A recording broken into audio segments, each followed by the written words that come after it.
बिस्मिल्लाहिर्रहमानिर्रहीम।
अब बेहतर हो गया जी।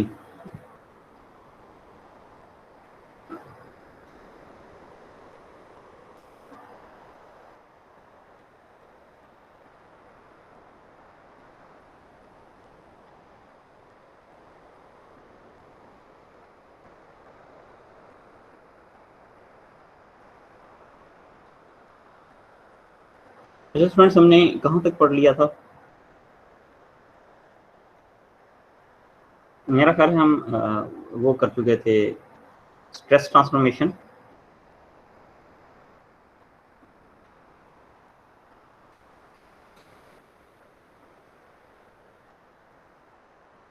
यस सर, उस दिन थीटा फाइंड किया था और सर वैल्यू किया था। जी, स्ट्रेस ट्रांसफॉर्मेशन वो हम कर चुके हैं, जिसमें क्या कहती है एक्स प्राइम ये इक्वल था।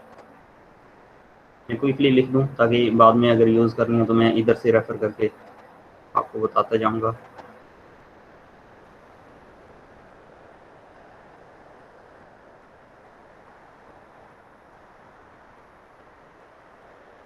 ये इक्वेशन 1 फर्ज करो मैं कह देता हूँ, और दूसरी थी इक्वेशन, उसमें ये वाली इक्वेशन नेगेटिव के साथ थी और इसकी जगह अब साइन आ जाता था। ये पॉजिटिव ही थी लेकिन इसकी जगह कॉज आ जाता था। सेकेंड इक्वेशन थी। इसके करने के बाद फिर हमने क्या किया, फिर हमने इनके ना वो मैक्सिमम मिनिमम फाइंड किया। इसका जो मैक्सिमा या मिनिमा होगा उसको प्रिंसिपल स्ट्रेस कहते हैं। ठीक है, normal maximum normal stress, maximum या मिनिमम नॉर्मल स्ट्रेस को प्रिंसिपल स्ट्रेस कहते हैं। ये हमने पिछले लेक्चर में बात की थी। फर्दर ये कि जो इसका होता है मैक्सिमा या मिनिमा, उसको मैक्सिमम शेयर स्ट्रेस कहते हैं। और बुक वाले ने इन प्लेन कहा है, तो मतलब इसी प्लेन के अंदर बात होते हुए जो है ना, जो मैक्सिमम शेयर स्ट्रेस आती है उसकी बात है। ये निकालने के लिए, मैक्सिमम मिनिमम निकालने के लिए हमने क्या किया था, अगर आप रिकॉल करें, हमने क्या किया था, डेरिवेटिव ऑफ वेरिएबल, सॉरी मैं कर्ली लिख रहा हूँ, इसकी बजाय हमें डी लिखना चाहिए क्योंकि एक वेरिएबल है इंडिपेंडेंट। इस इक्वेशन का, इक्वेशन 1 का डेरिवेटिव लिया। हमने क्या किया था, स्टेप 1 ये किया था, यानी ये मैक्सिमम नॉर्मल स्ट्रेस को प्रिंसिपल स्ट्रेस कहते हैं। और इसको निकालने के लिए हमने क्या किया था, स्टेप 1 हमने ये किया था कि derivative of sigma x prime with respect to theta लिया और उसको 0 के इक्वल पुट करके यहाँ से हमने थीटा निकाल लिया। थीटा फॉर, यह थीटा फॉर मैक्सिमम और मिनिमम, और इसको अगेन फिर पुट कर दिया इक्वेशन 1 में। ये स्टेप 1 था, ये मतलब स्टेप 1 के नतीजे में आया। स्टेप 2 ये है कि put in equation 1 to get sigma 1 2। इस ये सिग्मा 1 2 जो है ये प्रिंसिपल स्ट्रेस है। अगर मैं आपसे पूछूं प्रिंसिपल स्ट्रेस क्या होती है, तो आप कहेंगे मैक्सिमम नॉर्मल या शेयर स्ट्रेस को कहते हैं।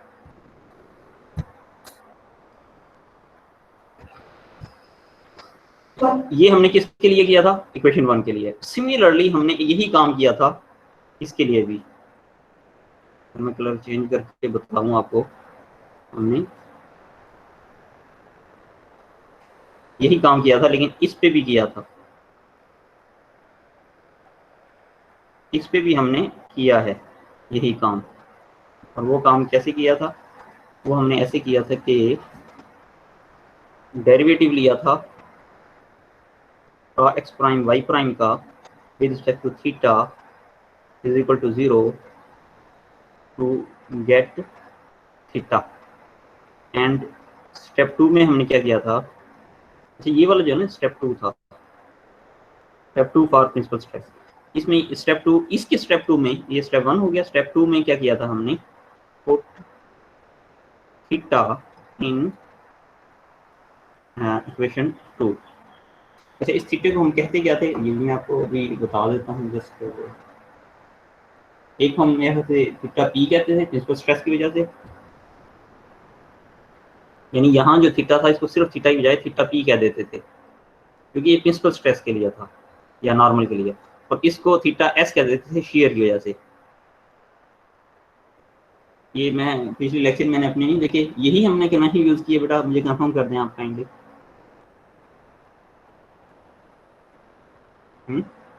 Yes sir. या कुछ और है, थीटा पी और थीटा एस यही यूज किया है ना हमने, yes sir, yes P use किया। या थीटा 1 2 यूज किया है इसके लिए? 1 2 सर, 1 2 यूज किया था। अच्छा इसके लिए 1 2 किया, सॉरी। फिर इसको ना थीटा 1 या 2 कह दें, इसको आप कह दें थीटा 1 2 नॉर्मल के लिए। और इसको इसके लिए मैं से थीटा एस ही रहा है, theta S and theta S prime या theta prime theta double prime किस तरह यूज किया होगा। कौन सा सर ये किया, एस हुआ है। एस वाला ऐसे ही रहा है। तो बहरहाल ये नाम देने की चीज़ है, जो आप कन्वेंशन नोट्स में है वही फॉलो करें, ताकि मुझे जब एग्जाम में चेक करने होंगे तो मेरे लिए आसानी रहेगी। लेकिन अगर आप अपनी तरफ से डिफाइन करेंगे और ऊपर मेंशन कर दें कि मैंने ये डिफाइन किया, तब भी मैं उसको करेक्ट समझूंगा और उससे कोई मार्क्स डिडक्ट नहीं होंगे। ये सिर्फ और सिर्फ नाम देने का तरीका होता है। तो मैंने भी अपना ये यूट्यूब का खोला है, इसमें देख भी लेता हूँ मैंने इसको क्या नाम दिया है, थीटा 1 2 दिया है बच्चे।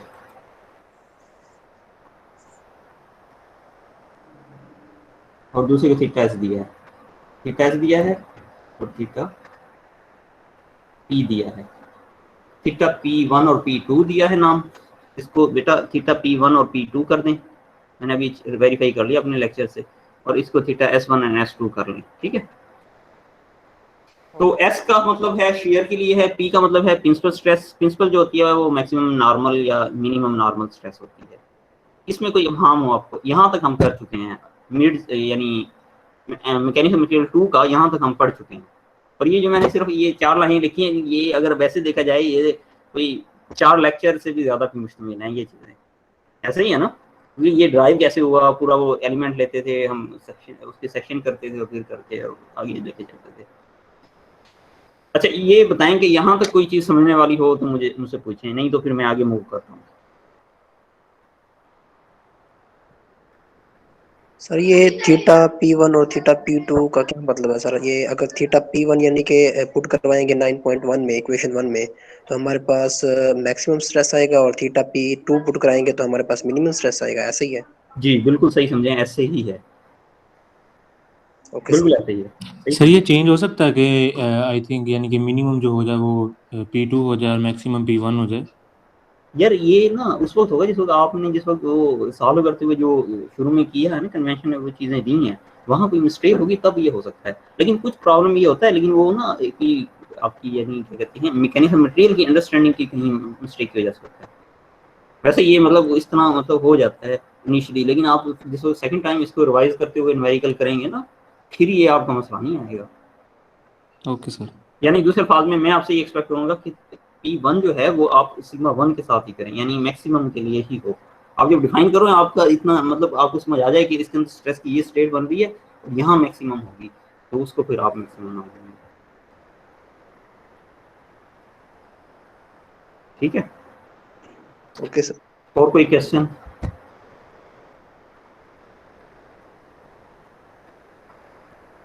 इसमें बिलाल ने ज्वाइन किया है लेक्चर हमारा?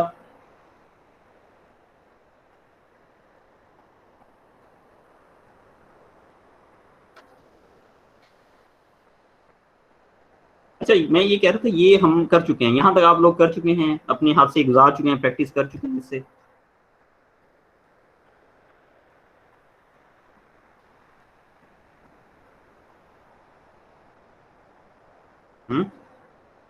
Yes sir, practice. ओके है ना? Yes sir. यार बड़ी कॉन्फिडेंट आवाज आनी चाहिए थी आपकी, तो बड़ी मुर्दा सी आवाज आ रही है।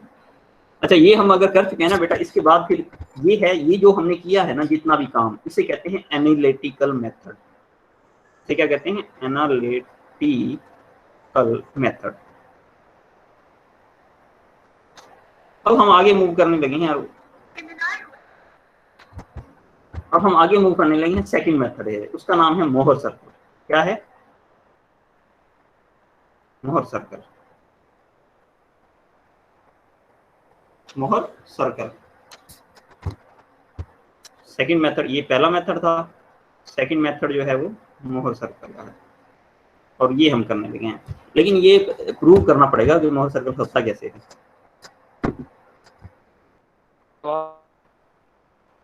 इसमें करना ये है, मोहर सर्कल को प्रूव करने के लिए करना ये है कि ये वाली उठा के आप इधर ले जाएं।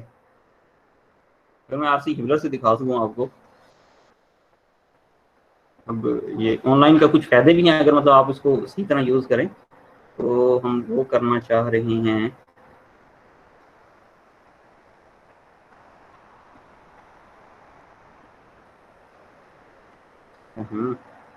ये चैप्टर नंबर 10 है मेरा।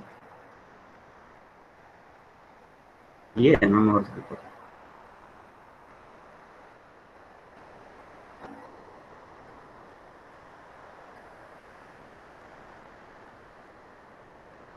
अच्छा जी,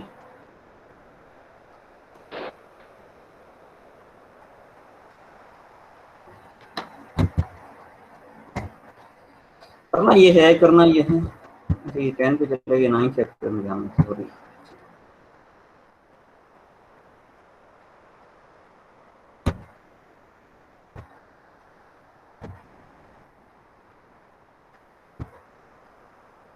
जी, ये वाला था।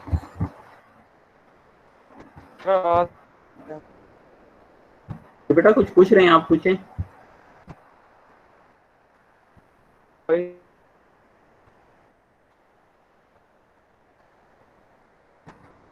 आवाज नहीं आई मुझे, कुछ कहना चाह रहे हैं?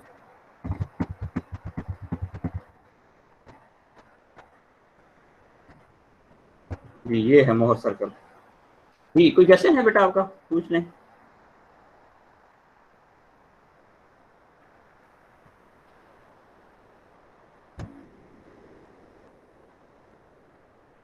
कोई क्वेश्चन नहीं है, चलें हम आगे फिर मूव करते हैं।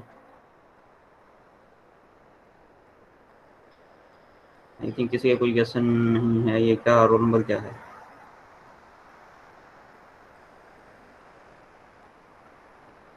रोल नंबर 3 है। क्या पूछना चाह रहे हैं रोल नंबर 3 आप? यस, रोल नंबर 3 का माइक ऑन है जस्ट। जी, रोल नंबर 3 क्या पूछना चाह रहे हैं बेटा? मेरे से शायद नेट का इशू है, मुझे तो आवाज़ नहीं पहुंच रही, तो मैं ज़रा आगे मूव करता हूँ। अच्छा बेटा, ये था हमारे पास ना मोहर सर्कल, इसकी प्रूव करने लगे हैं हम। अब ये जो सेकंड मेथड है ना, second method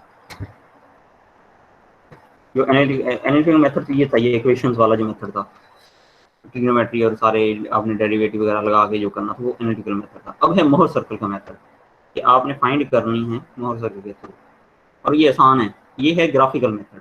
Mohr circle method जो है इसे क्या कहते हैं? ग्राफिकल। तो मोहर सर्कल जो है ये ग्राफिकल है।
हेलो यार, सर ने मीटिंग लेफ्ट कर दी है।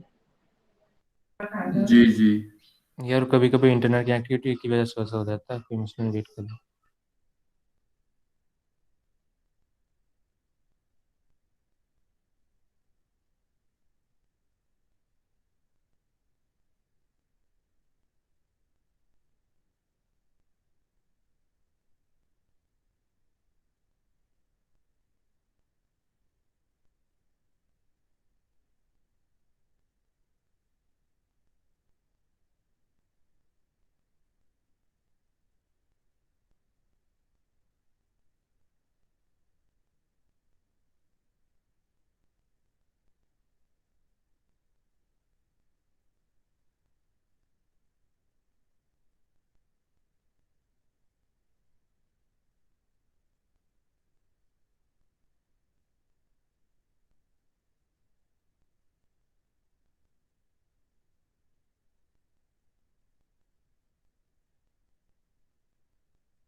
स्टूडेंट्स आवाज़ आ रही है मुझे? जी सर, आ रही यस है। सर, अब आ रही है। असल में ये ना यूनिवर्सिटी का नेट चला गया था, तो इस वजह से अभी मैं दोबारा बाई चांस में अभी नज़र पड़ी तो नेट नहीं था, क्योंकि मैं तो लेक्चर में मगन था, मैं आगे बढ़ आई था। अच्छा, हम मेरे हाथ से मोर सर्कल स्टार्ट करने लगे थे ऐसे। जी सर। हाँ ठीक है।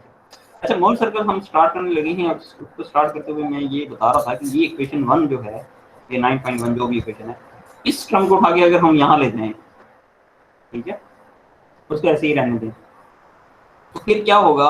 फिर ये होगा ये कि ये इस तरह इक्वेशन बन जाएगी ये वाली, ठीक है। अब ये वाली a माइनस बी का स्केयर वाली फार्मूला लगेगा, इस पे a प्लस बी का स्केयर का लगेगा, इस पे भी a माइनस बी वाला लगेगा, और ये सिंपल स्केयर हो जाएगा। तो a प्लस बी का स्केयर किसके इक्वल होता है? a square plus b a square plus b square plus 2ab। 2ab। और इसको अगर तरतीब से लिखें तो ऐसे भी लिखा जा सकता है। और a माइनस बी का स्केयर की बात की जाए तो वो किसके इक्वल है? a square minus 2ab plus b square. ठीक हो गया। तो ये वाले फार्मूलाज यहाँ हम अप्लाई करेंगे, यानी इसको मैं स्केयर करूंगा, इसको स्केयर करूंगा तो ये वाली साइड भी फुल स्केयर आएगी, इसको स्केयर करूंगा ये वाली साइड भी स्केयर होगी। इनको स्केयर करने के बाद इन दोनों इक्वेशन को मैंने कर देना है ऐड। इसको खोलें और ऐड कर दें, इसको खोलें और ऐड कर लें,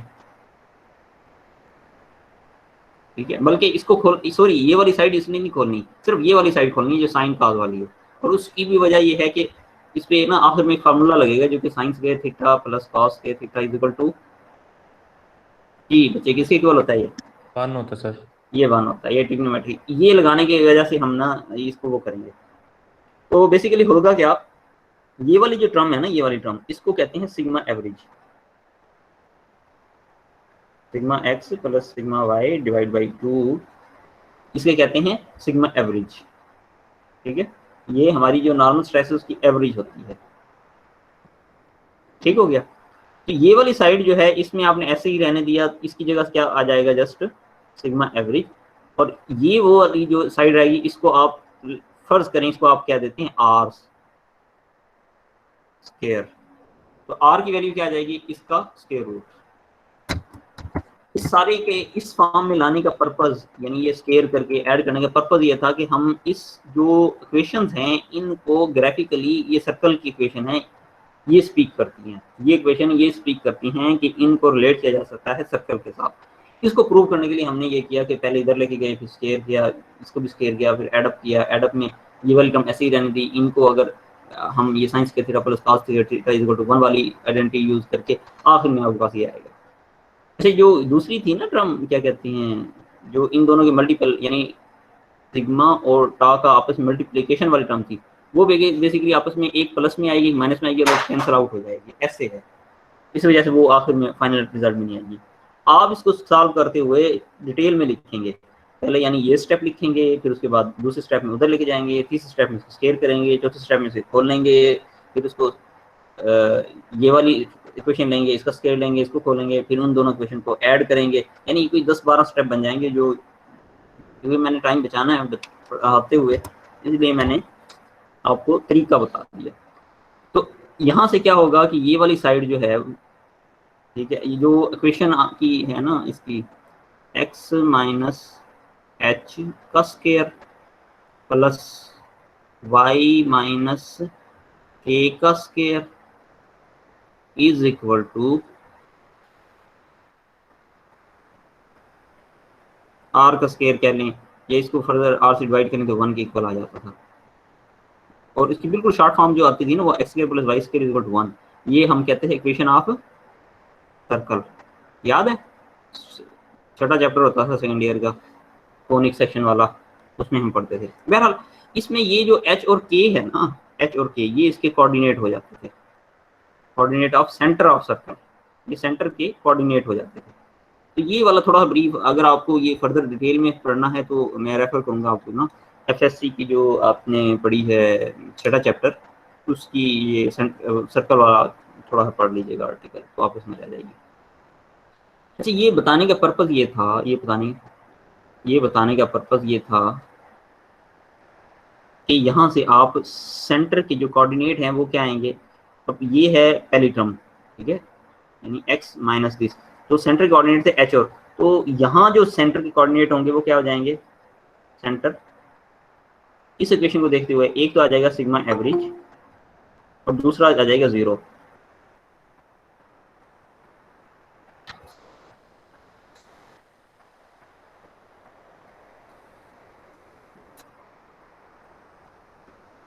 सिग्मा एवरेज और 0 ये आ जाएंगे,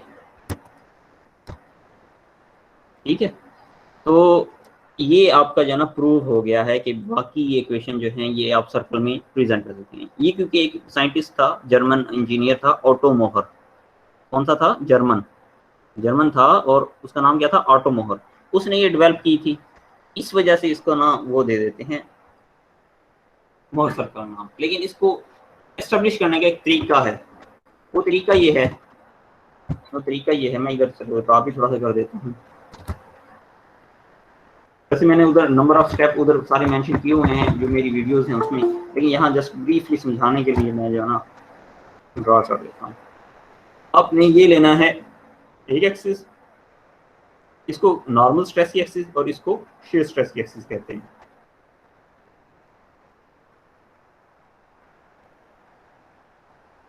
ठीक है, ये है ओरिजिन से आपने कहाँ तक मूव करना था, सेंटर पहले मार्क करना है सी, और सेंटर सी मैंने क्या बताया है, उसकी कोऑर्डिनेट क्या होते हैं, सिग्मा एवरेज और 0। कोई भी मोहर सर्कल हो उसमें सेंटर के कोऑर्डिनेट यही होंगे जो मैंने बताए हैं। और सिग्मा एवरेज फर्दर किसके इक्वल था, यानी ये कैसे निकालेंगे, सिग्मा एक्स गिवन होता है प्लस सिग्मा वाई गिवन होता है, उनका एवरेज ले लें।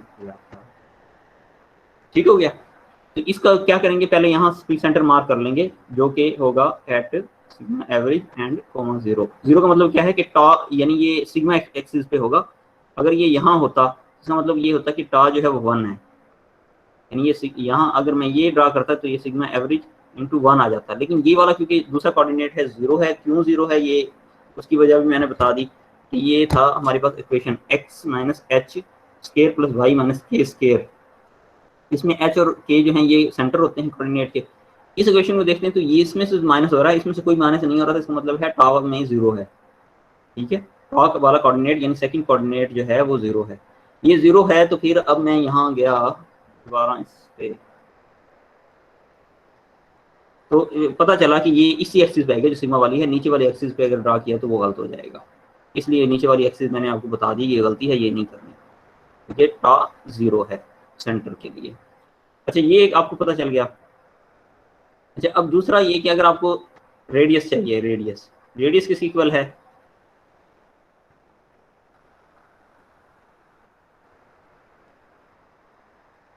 और ये इसमें सारी चीजें बताएं, sigma x sigma y tau x y, ये आपको पता होती है, तो रेडियस का भी आपको पता चल गया। आप यहाँ ये जो होती है आपकी प्रकार, जैसे कंपास कहते हैं, उसका एक एंड जो लोहे वाला मेटल वाला पार्ट है वो यहाँ रखें, और जो लेड पेंसिल वाला है उसके थ्रू आप इस रेडियस खोलते हुए इसकी कोई न्यूमेरिकल वैल्यू आ जाएगी। जैसे लेट से ये 10 यूनिट आ गया तो आप उसको 10 यूनिट खोलेंगे, ठीक है, मेरे ख्याल से आपने ज्योमेट्री यूज़ की होगी, और वो खोल के यहाँ एक ड्रा करेंगे, वो सर्कल आ जाएगा। इस सर्कल में जो इस एक्सिस पे यहाँ लाई करेगा, इस जगह जो लाई करेगा ना, अब अगर आप इस ग्राफ को पढ़ें, ग्राफ पढ़ना अगर आपको आता हो तो ये है सिग्मा एक्सिस, नॉर्मल स्ट्रेस की एक्सिस। इसमें ये वाली वैल्यू सबसे कम होगी और ये वाली वैल्यू सबसे ज़्यादा होगी, सिग्मा की टर्म में बात कर रहा हूँ। तो ये वाली इस पॉइंट को आप कह सकते हैं सिग्मा 1। मैं अब कलर ज़रा चेंज कर लेता हूँ ताकि आपको समझ आ जाए।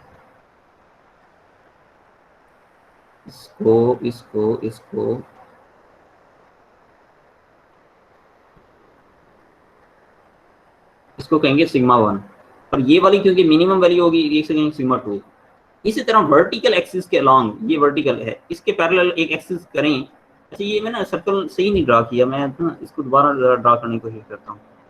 ये मैंने थोड़ा सा ना इसमें मिस्टेक की है, समझाने के लिए ठीक है लेकिन फर्दर बेहतर बनाना अच्छी चीज़ है।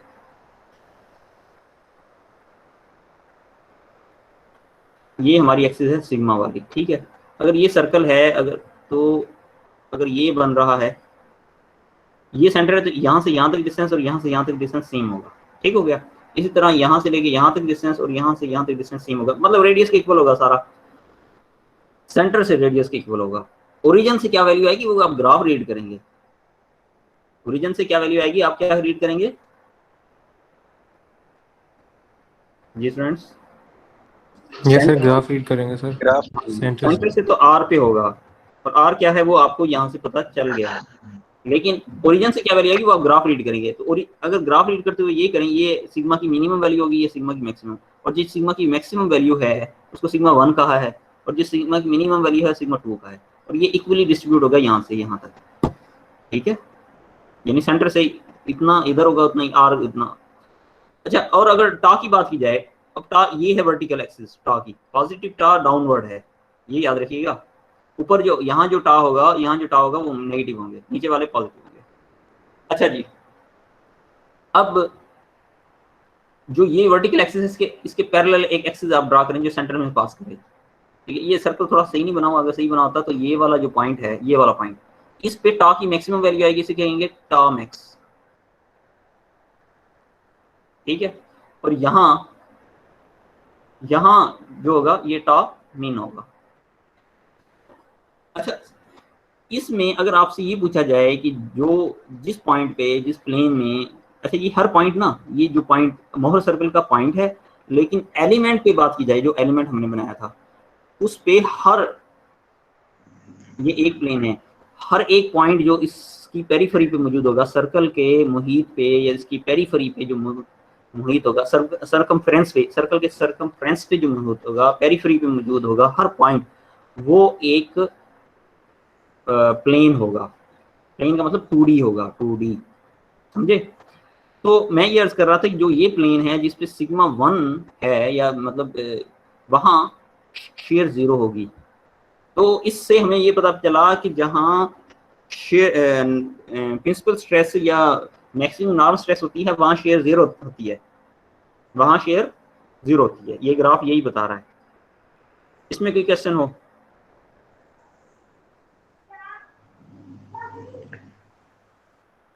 Any question will be most welcomed. Sir ये जो आपने पॉइंट और प्लेन वाली बात की है ना, ये समझ नहीं आई। अच्छा, मैं ये अर्ज कर रहा था कि ये आपने देखा ना, मतलब डेरिवेशन करते हुए हमने क्या किया था, ये लिया था, एलिमेंट लिया था जिसमें ये सिग्मा एक्स के लिए पहले एक्स और वाई कोऑर्डिनेट सिस्टम शो करें। अच्छा, ये करने के बाद ये सिग्मा एक्स था, ये सिग्मा वाई था, ठीक है, और टॉ एक्स वाई भी एक्ट कर रहा था, ठीक है ना, इस तरह था। उसमें से ये वाली जो इंक्लाइंड थी, जो कि अननोन कोई ओरिएंटेशन थीटा की, कोई भी अननोन ओरिएंटेशन पे मौजूद थी, ये वाली जो प्लेन थी ये हमने स्टडी की थी अभी। और ये स्टडी करते हुए हमने क्या किया था, हमने ये किया था कि यहाँ इसके जो नॉर्मल थी उसको सिग्मा एक्स प्राइम कहा था, और जो इसके पैरेलल थी उसको tau X prime Y prime कहा था, और उनकी करस्पॉन्डिंग ये एक्स प्राइम एक्सिस थी और ये वाली एक्सिस वाई प्राइम थी। ये बात है आइडिया? Yes sir. अब इसकी डेरिवेशन में ये वाली एक लाइन नहीं थी, अगर आप गौर करें, ये वाली जो एक लाइन आपको शो हो रही है एक लाइन नहीं थी, बल्कि इसकी थिकनेस या मतलब जो स्क्रीन के आउटवर्ड जो है वो यूनिफॉर्म इसकी वो थी, डायमेंशन थी। तो ये दो डायमेंशन मिलके क्या बनाएंगी, एरिया या प्लेन या 2D केस बनाएंगी। ऐसे ही है? यस सर, ये एक प्लेन है। Okay sir. इस तरह ये एक एक पॉइंट जो है ना एक प्लेन है, मैं ये बताना चाह रहा था। प्लेन का मतलब 2D, ठीक है, एवरी पॉइंट इज 2D या प्लेन। Okay sir. मेरे ख्याल से अब आपको आइडिया हो गया होगा। तो इसी तरह एक ये प्लेन होगी, यहाँ इस सिग्मा 1 की प्लेन होगी, एक ये होगी, यहाँ थीटा 0 है, थीटा हम लेते हैं इस एक्सिस से, ये वाली एक्सिस से, यहाँ थीटा 0 है और यहाँ थीटा 180 है, इस सर्कल में बताते हुए, ठीक है, इस सर्कल में बात करते हुए ये, और यहाँ से यहाँ तक एंगल 90 है।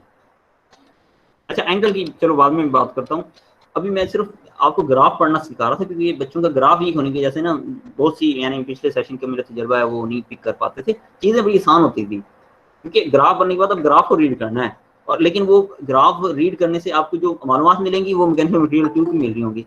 जैसे इसको जब आपने रीड किया,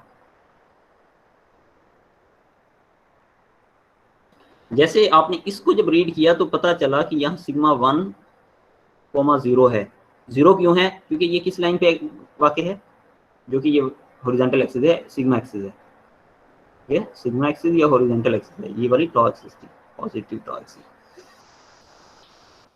तो इससे क्या पता चला कि जहां सिग्मा 1 और सिग्मा 2 होंगे वहां शेयर स्ट्रेस 0 होगी।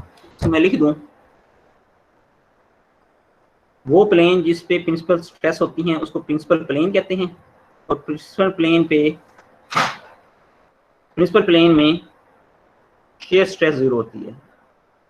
Eight principal plane shear stress is 0, और ये मैंने पीछे भी प्रूव किया होगा, जो आप लेक्चर देखेंगे उसमें मैंने ये प्रूव किया होगा शेयर स्ट्रेस 0 है।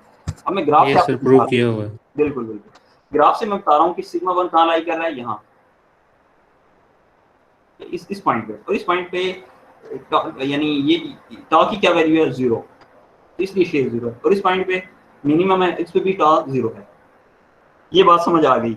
दूसरा मैंने ये किया कि ये वर्टिकल एक्सिस के पैरेलल एक एक्सिस ड्रा की जो कि सेंटर में से पास कर रही थी, ये पॉइंट सेंटर है, ये वाला पॉइंट सेंटर है,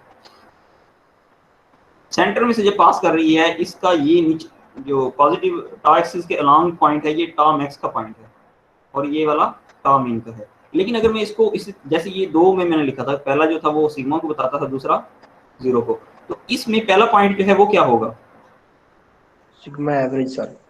सिग्मा एवरेज, वेरी गुड यार, सिग्मा एवरेज होगा, और दूसरा टॉ मैक्स होगा। सिग्मा एवरेज क्यों? क्योंकि 0 यहाँ है, सिग्मा 0 इस पॉइंट पे है, इस पॉइंट पे जहाँ ओरिजिन है, ओरिजिन पे 0 0 होता है ना, तो सिग्मा यहाँ 0 है, लेकिन ये तो यहाँ लाई कर रहा है जो कि सिग्मा एवरेज है। इसी तरह ये हो जाएगा सिग्मा एवरेज कोमा टॉ मीन। तो इसका मफहूम क्या हुआ, अब ये वाली जो प्लेन है, ये जो प्लेन है, ये है मैक्सिमम शेयर स्ट्रेस की प्लेन। तो मैक्सिमम शेयर स्ट्रेस होती है एट, अच्छा दूसरा कंक्लूजन निकला, एट प्लेन ऑफ मैक्सिमम या मिनिमम शेयर स्ट्रेस। अब ये शेयर स्ट्रेस की प्लेन है, तो इस पे नॉर्मल स्ट्रेस क्या होगी, average will be sigma average. ये भी मैंने प्रूव किया होगा उसमें, ठीक हो गया बच्चे। अब आखिरी पॉइंट है जो थोड़ा सा बच्चों को, वैसे मुश्किल तो नहीं है, आसान ही है, वो ये है कि ये जो मोहर सर्कल ड्रा होता है ना, मोहर सर्कल जो ड्रा होता है, मोहर सर्कल जो ड्रा होता है, ये डबल ऑफ एंगल में होता है। एक्चुअल में जो आपका एलिमेंट है, ये है मोहर का, मोहर का जो एंगल होता है वो डबल में होता है, लेकिन एक्चुअल में जो आपका वो है, मतलब एक्चुअल में इसे एलिमेंट कहते हैं, एट एलिमेंट, वो इसका हाफ होगा, यानी सिर्फ थीटा होगा। अब मैं आपसे ये पूछने लगा हूं कि ये वाली प्लेन और इस टॉ मैक्स वाली प्लेन के दरमियान एंगल क्या है, 90। यहां देखें ये 90 डिग्री बन रहा है ना, तो एलिमेंट पे कितना होगा, इसका हाफ यानी 45। यानी दूसरे अल्फाज में आप कह सकते हैं angle between principal plane and maximum shear stress plane will be 45।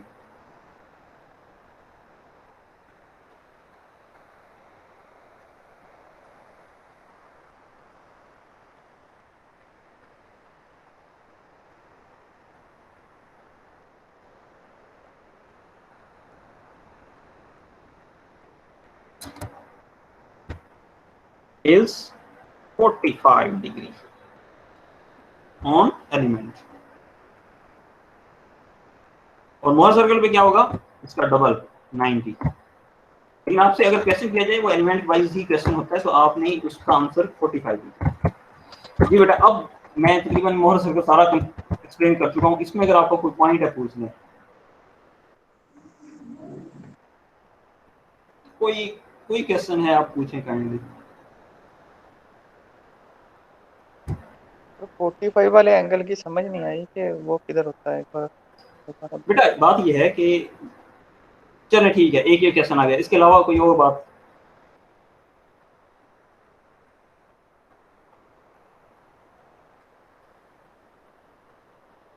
Any more question, कोई बात?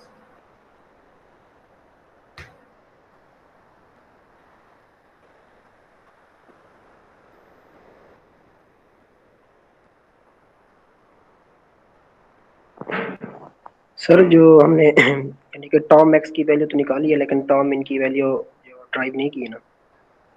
टॉम मीन की वैल्यू सर हमने ड्राइव की है या नहीं की सर, ये पूछ रहा हूँ मैं। मैं आपको बेटा, ये आप एनालिटिकल मेथड से कह रहे हैं या मोहर सर्कल से कह रहे हैं? सर एनालिटिकल मेथड से कह रहा हूँ, कि वैसे पूछ रहा हूँ कि बेटा यहाँ से आ जाएगी ये जो मैंने बताया ना, मैंने एक ये तरीका कर दिया था एफएससी के, वो लगा के सारी वैल्यूज निकाल ली थी, बिल्कुल वही तरीका आपने, लेकिन अब लगाना है दूसरी इक्वेशन पे। इस इक्वेशन पे तो मैंने लास्ट लेक्चर में लगा के दिखाया था ना, वही काम आपने इस इक्वेशन पे जब करेंगे ना, तो ये सेकंड, ये यानी ऑरेंज में जो है ना लिंक, ये वाली आपको नजर आना शुरू हो जाएगी। ये करेंगे तो इसके नतीजे में आपके पास जो आएगा वो टॉम एक्स और मीन ही आएगा। टॉम एक्स टॉम मीन वो इधर से आ जाएगा एनालिटिकल मेथड में।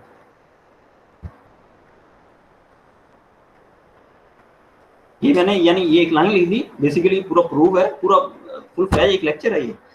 लेकिन क्योंकि आप लोग जो लेक्चर ऑलरेडी वो अवेलेबल हैं और बड़ी अच्छी, मैं अपनी तौर से बड़ी मेहनत करके वो लेक्चर किए थे, तो वैसे आपको लेक्चर कैसे लग रहे हैं? उसमें कोई मसला है या कोई आप लोगों का क्या फीडबैक है, क्या इंप्रूवमेंट हो सकती है फर्दर, या उसमें क्या चीज़ अच्छी लगी आपको, डिफरेंट लगी जो मेरे मतलब लेक्चर मौजूद हैं प्ले लिस्ट पे?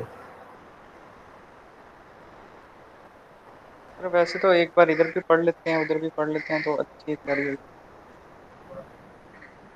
ये मैंने इंटरैक्टिव इसीलिए रखा था कि आपने कुछ वहाँ एफर्ट की होगी, उसके बाद जब मैं ये यहाँ समझाऊंगा तो मैं मतलब 2 घंटे में तकरीबन वो 4-5 लेक्चर को एक्सप्लेन कर लूँगा। और ये वाले आप अगर आपने वो देख चुके हैं, उसके बाद सिर्फ ये वाली रिकॉर्डिंग देख के आपको सारी चीज़ें खुद ही हो जाएंगी, ठीक है ना? यानी आप उन लेक्चर के फिर मुहताज उस तरह नहीं रहेंगे, आप खुद भी एबिलिटी पैदा हो जाएगी, आप कर सकें। और कोई चीज़ लेक्चर में कमी बेशी कोई?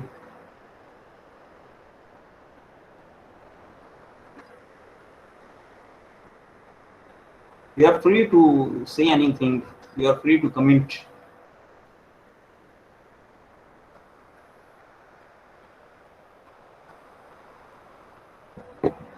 कोई कमेंट नहीं है?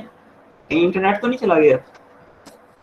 नहीं सर, इंटरनेट नहीं चला गया सर। अच्छे हैं सर, सही पढ़ हो रहा है सर, समझ आ रही है वहाँ से देख के ना। ओके, चल यार, ये 55 वो बिलाल ने ज्वाइन किया नहीं किया, क्या है इसका सीन?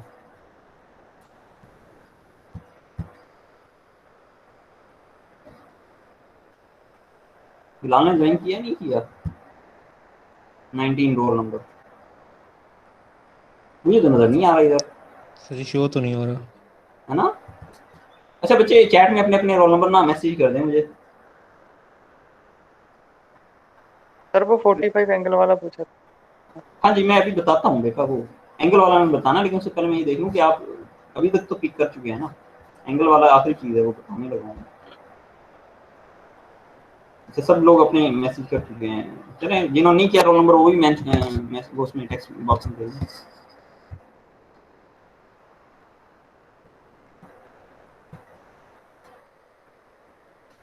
मैं इधर से समझाने की कोशिश करता हूँ।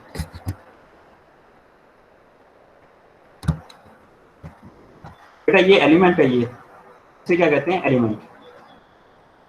और ये जो है ये क्या है?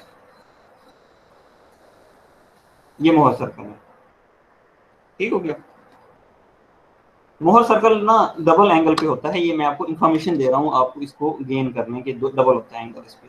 मोहर सर्कल पे एंगल डबल होता है। इस पे एंगल अगर ये यानी सिग्मा एक्स और सिग्मा वाई के दरमियान एंगल इस पे अगर कितना है 90, तो यहाँ कितना होगा 180। मैं बस ये बात बताना चाह रहा था। ये मतलब आपने बात पिक कर ली है, मतलब आप ध्यान में बिठा लें as it okay is. Sir.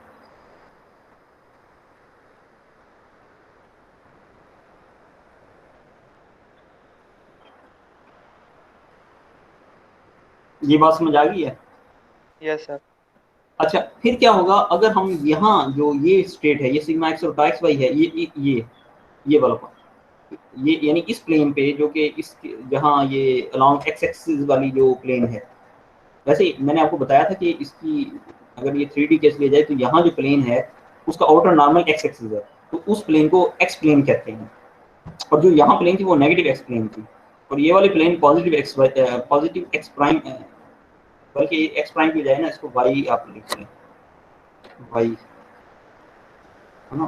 फिलहाल ये सिग्मा वाई वाली है ना, वाई प्लेन कहेंगे, ठीक है। तो ये वाली प्लेन वाई प्लेन है पॉजिटिव, और ये वाली प्लेन नेगेटिव वाई प्लेन है। ये बात समझने के बाद अगर मैं इसको यहाँ ड्रा करना चाहता हूँ, सेंटर मैंने ड्रा कर लिया, कैसे किया, सिग्मा एवरेज और जीरो से, सिग्मा एवरेज और जीरो से मैंने ओरिजिन से सिग्मा एवरेज पे गया, पॉइंट मार्क कर लिया, वो सेंटर आ गया। अब मैंने रेडियस लेना है, रेडियस मेरे पास आ गया, मैंने सेंटर भी मार्क कर दिया। लेकिन अब मैंने ये देखना है कि मैं एंगल मेजर कहाँ से करूँगा, मुझे कोई रेडियस चाहिए। वो रेडियस मतलब अगर मैं ये वाला सर्कल की बात करूँ तो इसमें रेडियस यहाँ भी ड्रा हो सकता है, यहाँ भी ड्रा हो सकता है। तो मैंने एंगल जो मेजर करना है वो कहाँ से करना है, वो मैंने करना है उस पॉइंट से जो कि ए पॉइंट है। और ये ए पॉइंट जो है ये बेसिकली ये वाला पॉइंट होता है, यानी ए पॉइंट जो है इसके अगर मैं इस फॉर्म में लिखूं सिग्मा एक्स और टा एक्स वाई होता है, और बी पॉइंट जो है वो ये वाला पॉइंट है, ये वाला पॉइंट, और ये पॉइंट होता है सिग्मा वाई टा एक्स वाई इसके साथ। ये कन्वेंशन है, आपने इधर माइनस लिखना ही लिखना है। क्यों लिखना है ये बात नहीं है, बस ये आपने इसके साथ लिखना ही लिखना है, ठीक हो गया। यानी ये तरीके में शामिल है इसके मोहर सर्कल में।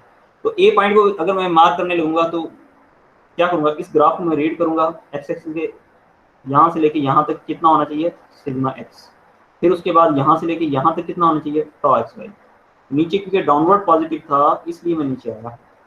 ये थोड़ी सी एक नई चीज़ कह लें, या मतलब थोड़ी सी ट्रिकी है कि मोहर सर्कल में जो टॉ है वो डाउनवर्ड पॉजिटिव होता है। ये देखिए, ये मैंने यहाँ भी ड्रा किया, ये डाउनवर्ड पॉजिटिव होता है।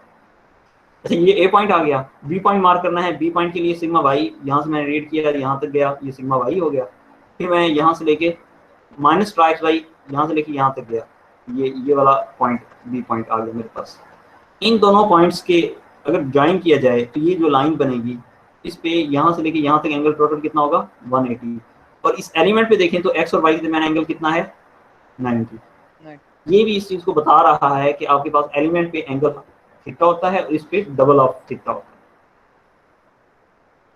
है। तीसरी और आखिरी चीज वो ये है कि रेफरेंस कौन सा होना चाहिए, रेफरेंस लाइन कौन सी होगी।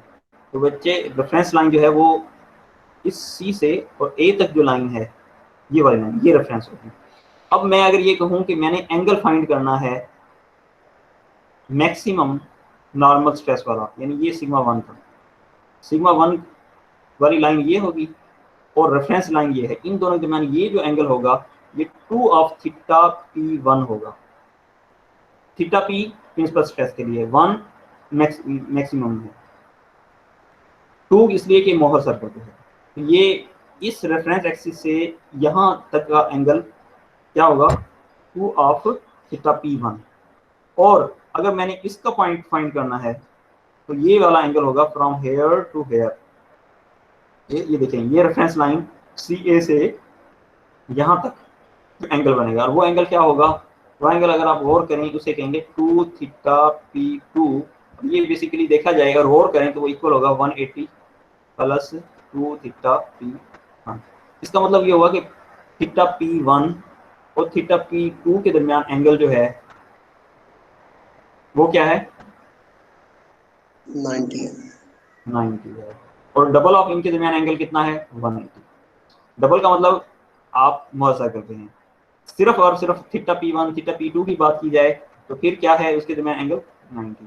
यानी अगर यहाँ ये स्ट्रेस लग रही है, इसकी वजह से मैक्सिमम नॉर्मल वाली ये बनती है प्लेन, ये आएगी सिग्मा 1 और सिग्मा 2 जो है वो यहाँ होगी। इन दोनों के दरमियान एंगल कितना है 90 डिग्री एलिमेंट पे, और मोहर सर्कल प्लेन के दरमियान एंगल कितना है 180। ये मैंने सिग्मा 1 और सिग्मा 2 कौन सी हैं, प्रिंसिपल स्ट्रेस, यानी ये वाली प्लेन जो है ये प्रिंसिपल स्ट्रेस वाली प्लेन है, ये वाली प्लेन प्रिंसिपल स्ट्रेस, ये प्रिंसिपल स्ट्रेस, ये प्रिंसिपल स्ट्रेस वाली प्लेन है। अच्छा, आप शायद ये सोच रहे होंगे कि मैंने ये ड्रा कर कैसे दिया। बेटा बात ये है कि एंगल जो है थीटा P1 है और वो फ्रॉम दिस है, ये मैंने ये ड्रा करने के लिए यहाँ एंगल थीटा P1 है, यहाँ से लेके यहाँ पे, उसके मुताबिक फिर मैंने ये ड्रा कर दिया। ये मैंने बात की है प्रिंसिपल स्ट्रेस की, किसकी बात की है, प्रिंसिपल की, यानी ये है प्रिंसिपल की बात। ग्रीन में जो बात है ये प्रिंसिपल की थी, और मैं कलर चेंज कर देता हूँ, ब्लू कर देता हूँ। अब ब्लू में जो बात होगी वो मैक्सिमम शेयर या मिनिमम शेयर की बात होगी, और उसके कोरस्पॉन्डिंग एंगल थीटा S1 और एंगल थीटा S2। अच्छा जी, अब S1 और S2 के लिए क्या करना है, हमने इसके पैरेलल यहाँ एक लाइन गुजार देनी है, ये सेंटर में पास करती हुई एक लाइन जाए केवल। ये वैसे मुझसे सही ड्रा हो नहीं पा रही,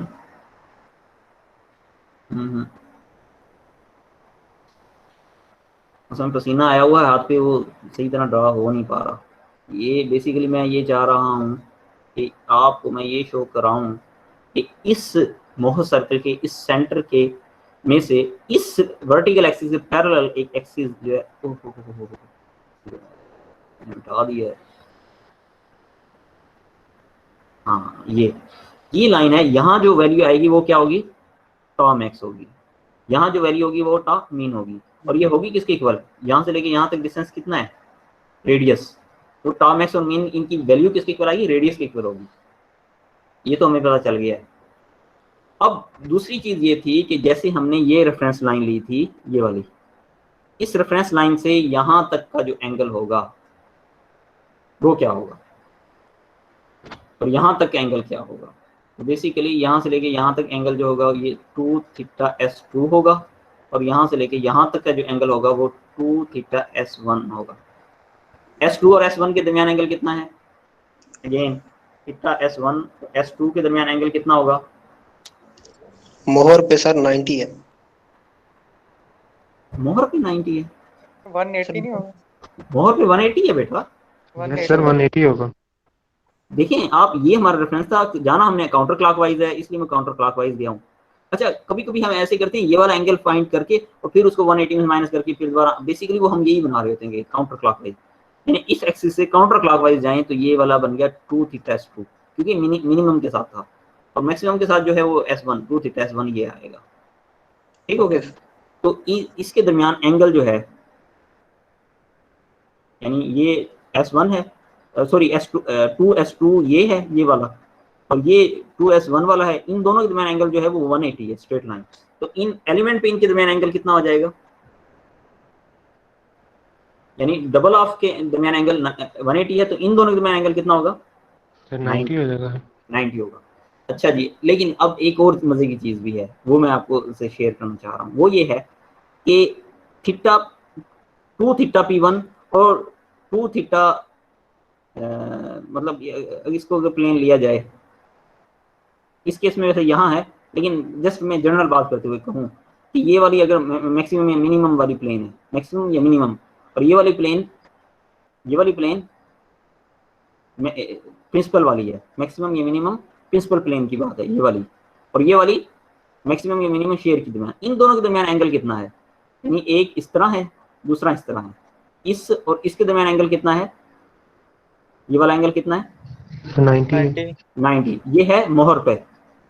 यानी दूसरे अल्फाज में थीटा P1 या सिर्फ थीटा P कहते हैं, 1 2 की बात नहीं कर रहे हम, theta P and theta S के दरमियान एंगल मोहर सर्कल पे डबल है तो 90 आ रहा है, तो एलिमेंट पे कितना होगा 45 हो जाएगा, 45 होगा।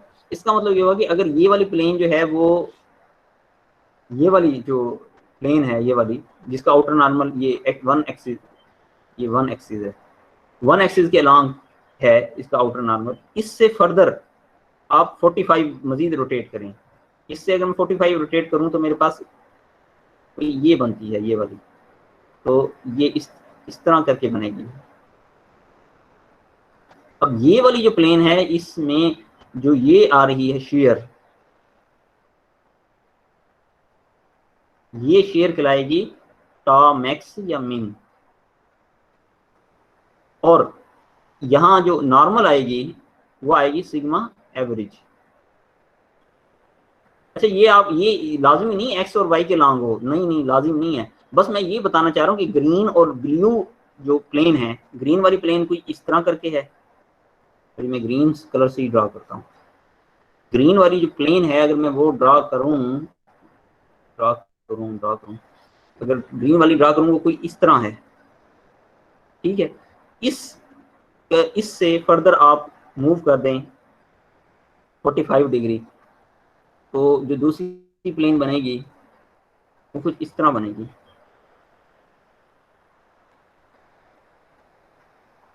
ये वाला एंगल या ये एंगल जो है ये 45 डिग्री होगा। मैं जस्ट ये बताना चाह रहा था। तो ब्लू वाली जो प्लेन मैंने शो की है ये है शेयर स्ट्रेस की, मैक्सिमम या मिनिमम शेयर स्ट्रेस, और ग्रीन वाली जो है वो मैक्सिमम या मिनिमम प्रिंसिपल नॉर्मल स्ट्रेस या प्रिंसिपल प्लेन है। ग्रीन वाली प्रिंसिपल प्लेन है, ब्लू वाली मैक्सिमम या मिनिमम शेयर वाली है, और इन दोनों प्लेन के दरमियान एंगल क्या है 45। इसमें आपको क्वेश्चन हो, any question? You are more welcome if you have any question.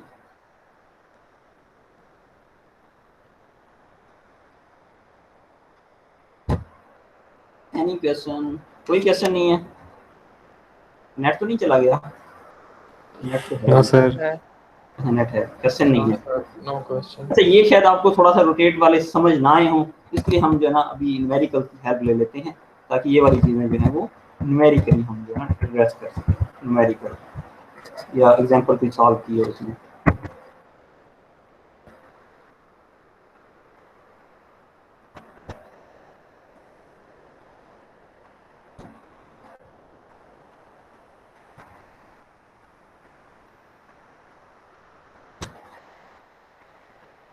Example में उन्होंने छोटे छोटे पार्ट में चीज़ें डिस्कस की हैं, चलो हम भी छोटे छोटे पार्ट में डिस्कस कर लेते हैं। पहला जो न्यूमेरिकल है वो ये कहता है जी लोडिंग, तो इसने शो कर दी, ये है लोडिंग शो कर दी। Determine principal stress acting at this point, principal stress निकालनी है, इक्वेशन अप्लाई करें, प्रिंसिपल आ जाएगी। मोर सर्कल के जरिए करना चाहें तो मोर सर्कल से ड्रा करें और आपके पास आ जाएगी। मोर सर्कल ड्रा करने के लिए सी भी है, आर भी है आपके पास, ठीक है। बाकी आपने पॉइंट ए निकालना है, ये वाला पॉइंट ए होता है। ए के कोऑर्डिनेट क्या क्या आ जाएंगे यहाँ, ये माइनस है और ये भी माइनस का 6 है, तो ए पॉइंट ऊपर आएगा। ये समझ आई मैंने कैसे लिखा है, ये कंप्रेसिव थी इसलिए माइनस आया बच्चे, और ये नॉर्मली ऊपर अगर होती यानी यहाँ ये अपवर्ड होती तो ये प्लस 6 इस वजह से माइनस। और जिस वक्त आप इस पे ड्रा करते हैं मोर सर्कल पे, सेंटर आप ड्रा कर चुके होंगे सिग्मा एवरेज वगैरह लेके, ए पॉइंट ड्रा करने के लिए -12 यहाँ मूव किया और -6 फिर यहाँ मूव किया, ये वाला ए पॉइंट आ गया। इन दोनों पॉइंट को ज्वाइन कर लें, ये सर्कल ड्रा हो गया। अब इस रेफरेंस से इसके दरमियान जो एंगल होगा, अब ये है सिग्मा 2, ये जो होगा ये 2 थीटा P2 लिखा है अगर आप गौर करें, ठीक है ना। और एक बच्चे ने पूछा सर थीटा P1 की जगह P2 आपस में रिवर्स हो जाए, तो मैंने उसको ये बताया था इसका मतलब इसका अंडरस्टैंडिंग ठीक नहीं है।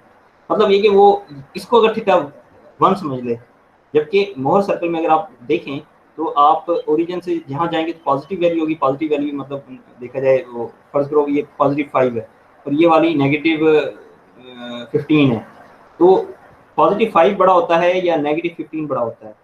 वैसे आम गिनती में या इसमें बात की जाए +5, इस वजह से ये वाला पॉइंट सिग्मा 1 होगा। या मतलब ये कि राइट्स वाली साइड जो है ना वो सिग्मा 1 ही होगी। ये क्योंकि सिग्मा 2 होना था, जब मुझे पता है ये सिग्मा 2 है तो एंगल कौन सा होना चाहिए, थीटा P2 होना किसके साथ चाहिए, इस रेफरेंस से। जाना किस डायरेक्शन में, काउंटर क्लॉकवाइज, तो ये काउंटर क्लॉकवाइज जाते हुए यहाँ आया है, थीटा P2 से निकाल लिया। ये थीटा P2 अब आप ग्राफ से निकाल लेंगे, ये निकालेंगे कैसे, मतलब यहाँ ना आपको डी नहीं होती, क्या कहते हैं उसे, प्रोटेक्टर कहते हैं, प्रोटेक्टर रख के ये एंगल मेजर करेंगे। वो एंगल फर्स्ट आपका पास आ जाता है जी 45 डिग्री या 44 डिग्री या 46 डिग्री, ग्राफ में मिस्टेक हो सकती है, जो भी आपके पास आया एंगल, आप वो डबल होगा उसका, सिंगल करेंगे तो आपके पास थीटा P2 आ जाएगा। अब इसमें पूछा क्या था, पूछा उसने है determine principal stress acting on this point. जैसे ही ये सर्कल ड्रा हो गया, सर्कल ड्रा होने के बाद आप मेजर करेंगे फ्रॉम सेंटर से लेके यहाँ तक, ठीक है, ये फर्स्ट करो 5 सेंटीमीटर है, इसको आप मल्टीप्लाई कर देंगे जो आपने स्केल लिया होगा। फर्स्ट करो आपने स्केल लिया है कि 1 सेंटीमीटर 10 न्यूटन 10 मेगा पास्कल की था, तो इसको 10 से मल्टीप्लाई करेंगे तो ये ऐसे सेंटीमीटर यहाँ लिखने की जरूरत नहीं होती, ये तो जस्ट मैं वैसे आपको लिखेंगे, यहाँ आप सिर्फ 5 लिखेंगे, जो भी मतलब 5 × 10 × 50 ये मेगा पास्कल इसका आंसर आ जाएगा। ये जो भी मतलब आपने स्केल रखा उससे मल्टीप्लाई करेंगे इस मेजरमेंट को। इस तरह यहाँ से लेके यहाँ तक आप मेजर करेंगे अपना पैमाना या रूलर रख के, वो जो भी वैल्यू होगी उसको स्केल के साथ मल्टीप्लाई करेंगे तो वो सिग्मा 2 की वैल्यू आ जाएगी। सिग्मा 1 सिग्मा 2 भी पता चल गया। एंगल निकालने के लिए मैंने बता दिया, प्रोटेक्टर रखेंगे आपके पास एंगल आ जाएगा। इस तरह ये वाला एंगल अगर निकालना चाहिए अगेन आप प्रोटेक्टर से भी कर सकते हैं, नहीं तो आप इसमें 180 ये वाला जो है इसमें 180 ऐड करेंगे तब भी आ जाएगा, क्योंकि ग्राफिकली भी बात तो वही है ना कि अगर ये फर्स्ट करो आपने मेजर किया यहाँ से यहाँ तक, ये 44 बन रहा है आपकी मेजरमेंट में, मैन एरर हो सकता है, प्लस में 180 करेंगे तो जो आंसर आएगा उसका हाफ करेंगे तो आ जाएगा। तो ये वाला जो 1 डिग्री का जो है ना ह्यूमन एरर, ये एक्सेप्टेबल है, ठीक है। अगर मैंने मोहर सर्कल से करने का कहा है उसमें 1 डिग्री का एक्सेप्टेबल है, लेकिन अगर एनालिटिकल मेथड में आप 1 डिग्री का फर्क डाल रहे हैं फिर मैं नहीं, मतलब वो गलत है फिर, यानी बाई इक्वेशन एग्जैक्ट आंसर आना चाहिए। हाँ मोहर सर्कल या ग्राफिकल मेथड में ये मतलब क्योंकि इंसान है तो उसमें ह्यूमन एरर हो सकता है, तो 1 डिग्री या मतलब 1.5 डिग्री है तो इस तरह थोड़ा बहुत ऊपर नीचे हो गया तो वो कोई मसला नहीं, क्योंकि मैंने सिर्फ प्रोसीजर देखना होता है। तो यही बात इन दोनों का कंपैरिजन किया जाए, मोहर सर्कल एनालिटिकल का, एनालिटिकल करना मुश्किल है, जैसे ही आपकी पॉइंट चेंज होगा आपके लिए बड़ा मुश्किल हो जाएगा पॉइंट करना। लेकिन मोहर सर्कल पे क्या है कि आपने एक दफा ड्रा कर लिया, ड्रा करने के बाद फिर वो पूछता है कि आप एंगल, अच्छा ये तो प्रॉब्लम हो गया, ये वाला प्रॉब्लम हो गया, नई बात बता रहा हूँ कि अगर आपसे वो पूछता, अगर वो ये कहता है जी यही स्टेटमेंट है,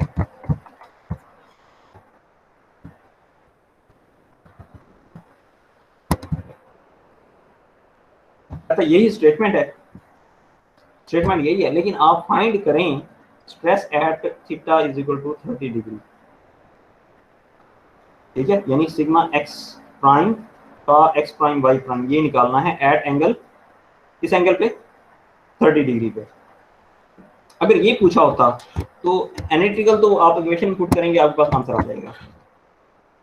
इस वे में कैसे करेंगे, इसमें आप ये वाली आपकी बनी है, यहाँ से आप जाएंगे 60 डिग्री, यानी ये आपकी रेफरेंस लाइन थी, यहाँ से आप जाएंगे 60 डिग्री, 60 डिग्री यहाँ मार्क कर लेंगे, वो जहाँ जिस पॉइंट पे वो कट करेगी सर्कमफ्रेंस को, उसको आप कह देंगे जी सिग्मा एक्स प्राइम का एक्स प्राइम वाई प्राइम।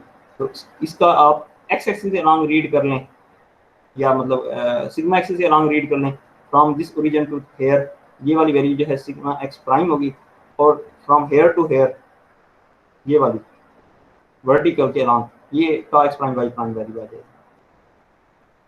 क्या हुआ, एक पॉइंट मैंने लोकेट किया, फौरन मेरे पास वैल्यू आ गई किसकी, इसकी, जो आप इक्वेशन से करते हैं तो इक्वेशन पुट करते हो फिर निकल रहा।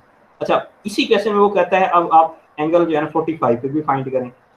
इस मेथड से एनालिटिकल मेथड से कर रहे थे आप, अगेन इक्वेशन लिखते उसको पुट करते फिर आंसर निकालते, लेकिन एक दफा मोहर सर्कल ड्रा हो गया तो यहाँ से मैंने क्या करना है, यहाँ से जस्ट मैं कितने डिग्री आगे जाऊंगा, यहाँ से आगे मैं जाऊंगा जी, पहले मैं गया था 60 डिग्री, पहले एंगल कितना था, पहले वाला एंगल शो कर दो, अगर 30 वहां था तो यहाँ एंगल 60 डिग्री था, लेकिन अब उसने कितना एंगल कह दिया है, एलिमेंट पे एंगल उसने कहा है 45, यहाँ मैं कितना जाऊंगा 90 पे, ठीक है, ये एंगल 90 है। तो ये वाला जो पॉइंट है इस पे सॉरी सिग्मा एक्स प्राइम का एक्स प्राइम वाई प्राइम ये निकल आएगा। जैसे ही आप इसको रीड करेंगे ग्राफ से तो आपके पास आ जाएगा, यानी एक दफा मोहर सर्कल ड्रा हो गया उसके बाद आप इन्फिनिट नंबर ऑफ प्लेन पे, या अगर एक डिग्री से बात की जाए तो 360 प्लेन जो हैं उनको आप स्ट्रेट कर सकते हैं जस्ट पॉइंट लोकेट करके फ्रॉम दिस रेफरेंस। तो मोहर सर्कल का फायदा ये हुआ कि एक दफा ये बन गया तो नंबर ऑफ आपने प्लेन पे फाइंड करना है, आप इजीली कर सकते हैं। एनालिटिकल में क्या था कि आपको बार बार पुट करना पड़ना था और इसके लिए दोबारा सॉल्व करना था, दोबारा आपने ये इक्वेशन अप्लाई करनी थी, दोबारा आपने ये x prime y prime find करना था। तो ये आपका मुश्किल मेथड। तो इन दोनों कंपैरिजन का आखिर में कंपैरिजन किया जाए तो पता चलता है ग्राफिकल मेथड इजी है, एक धार ड्रा कर लिया, सारे पॉइंट आप निकाल सकते हैं।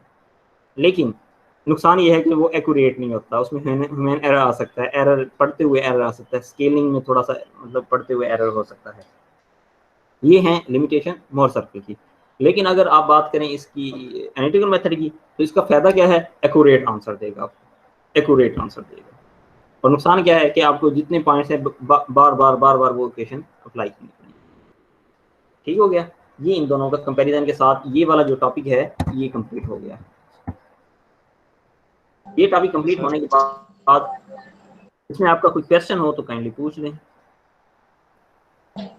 सर इसमें से फिर प्रेफर कौन सा करते हैं मेथड, मतलब अगर हम आगे इंडस्ट्री वगैरह में यूज करें तो उसमें हम एनालिटिकल मेथड यूज करते हैं या ये मोहर सर्कल वाला? ये बेटा आप अपना जहन यूज करते हैं कि कहाँ मुझे कौन सा फायदा देता है, तो आप इनको जो फायदा हो वही करते हैं। लेकिन अगर आप इजीनेस की बात की जाए तो वो मोहर सर्कल है। इसलिए ज़्यादातर आप देखेंगे कि जहाँ हमें डेरिवेशन या बच्चे की ये अंडरस्टैंडिंग को पता होता है कि यानी एमएस लेवल पे अगर कोई ये आगे सब्जेक्ट पढ़ रहा है, थ्योरी ऑफ प्लास्टिसिटी या थ्योरी ऑफ प्लास्टिसिटी, तो वो मैंने पढ़े हुए हैं एमएस में।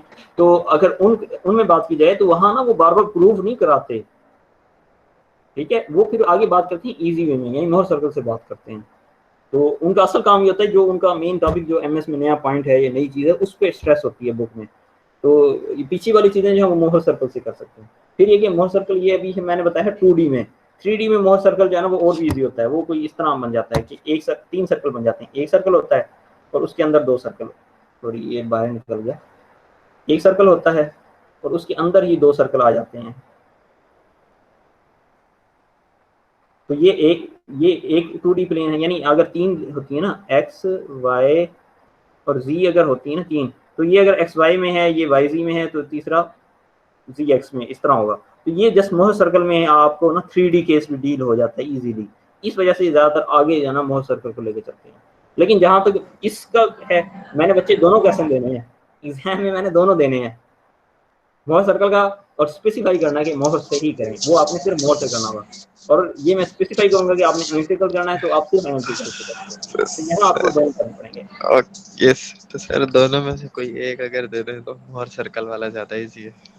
जी जी वो तो इजी है, लेकिन क्योंकि मैंने तो अभी आपकी अंडरस्टैंडिंग चेक करनी है कि आप वाकई ड्रा कर सकते हैं नहीं कर सकते, मोहर सर्कल की समझ है नहीं है, एनालिटिकल मेथड की समझ है नहीं है। आप तो बेसिक है ना, तो बेसिक में मैं मतलब सारी चीज़ें सीखता हूँ। यही तो कंटेंट है, अगर आप उठा के देखें वो 16 वीक का कंटेंट प्लान, उसमें स्ट्रेस ट्रांसफॉर्मेशन, स्ट्रेन ट्रांसफॉर्मेशन, यही बातें हैं। यस सर, ये थी बिल्कुल। ओके सर, थैंक अच्छा यू। जी, ये मैंने लाइन लगा दी, स्ट्रेस की बात कंप्लीट होगी। अब स्ट्रेन की बात मैं करने लगा हूँ, और स्ट्रेन की बात में मैंने सिर्फ एक चीज़ बतानी है और आपकी सारी चीज़ें उसके पैरेलल हो जानी है। अच्छा, ये प्रूव कैसे करना है स्ट्रेन का वो बात की चीज़, लेकिन एक होती है नॉर्मल स्ट्रेन, ठीक है, जैसे सिग्मा एक्स प्राइम, ये इक्वल होगा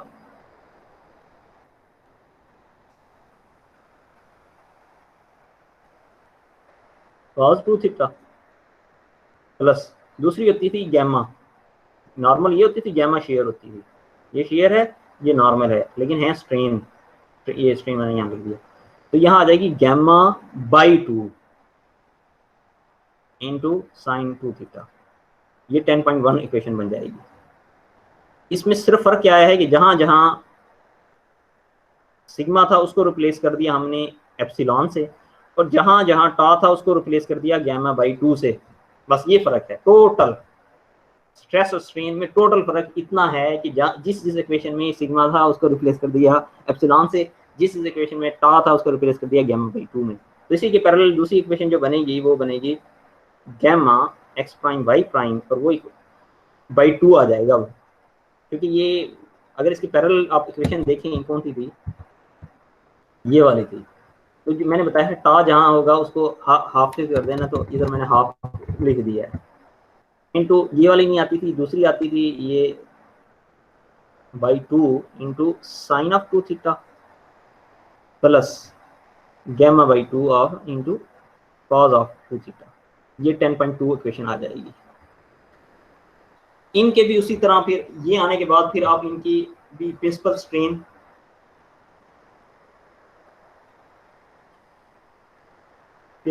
निकालेंगे। कैसे निकालेंगे?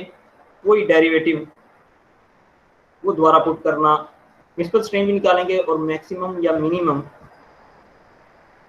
शियर स्ट्रेन भी निकालेंगे। वो भी किस तरह निकालेंगे? वही मेथड जो अभी हमने उसके लिए किया था, वही जो स्ट्रेस के लिए किया था वही इस पे लगेगा। अच्छा, ये करने के बाद फिर क्या है? फिर आपने चले जाना है जी मोहर सर्कल पे। Mohr circle for strain, plane मैं इसलिए लिख रहा हूँ 2D जैसे प्लेन स्ट्रेन। इसके लिए क्या करना है? इसके लिए अगेन उसी तरह डेरिवेशन करनी है। डेरिवेशन में क्या करना था? ये वाला उठा के यहाँ लेके जाएंगे, स्केयर करेंगे, स्केयर करके फिर इनको इसको भी स्केयर करेंगे, ऐड करेंगे, sine square theta plus cos theta 1 होता है। वो सारा करने के बाद आखिर में ये प्रूफ, ये इक्वेशन यही प्रूव करेंगी कि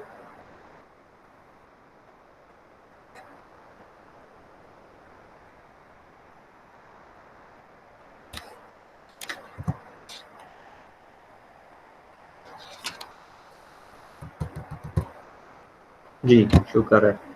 अच्छा जी, मोहर सर्कल फॉर प्लेन मैं ये बता रहा था, आप इक्वेशन लिखेंगे, इक्वेशन को फिर स्केयर कर लेंगे, ये एप्सिलॉन माइनस एप्सिलॉन एवरेज आ जाएगी। और इसी तरह यहाँ भी चीज़ें आ जाएंगी, यहाँ गैमा बाई 2 का स्केयर होगा ये प्राइम के साथ, और यहाँ भी कुछ इसी तरह स्केयर हो जाएगा। उनको एडअप करेंगे, एडअप करने के बाद इक्वेशन ऑफ सर्कल बन जाएगी। सर्कल से यानी मुशाबत रखेगी। आप वहाँ से इसके भी इसी तरह सेंटर निकाल लेंगे। इसका सेंटर क्या होगा? वहाँ सेंटर क्या था? तो यहाँ ये आ जाएगा, ठीक है। अच्छा, इसका जब मोहर सर्कल ड्रा करेंगे तो इस एक्सिस के अलॉन्ग एप्सिलॉन होगा, इसके अलॉन्ग गैमा बाई 2 होगा, बस ये याद रखें। इसमें भी उसी तरह मैक्सिमम यानी प्रिंसिपल स्ट्रेन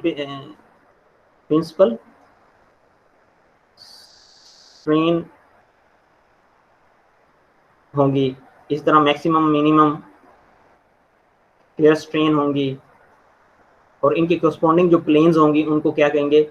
यही नाम देके आगे प्लेन लिख देंगे। Principal strain plane, plane of principal strain इस तरह कह लो, प्लेन ऑफ मैक्सिमम, इसी तरह ये प्लेन आ जाएंगी। और इनके दरमियान भी इसी तरह एंगल आएंगे, थीटा पी प्राइम चलो कह लें स्ट्रेन के लिए प्राइम, इसमें थीटा एस सिंगल 1 2 हमने वहाँ यूज़ किया था, यहाँ आप ना प्राइम यूज़ कर लें, सॉरी 1 ना यूज़ करें, 1 यूज़ ना करें आप, यहाँ 1 यूज़ ना करें, सिंगल प्राइम और डबल प्राइम।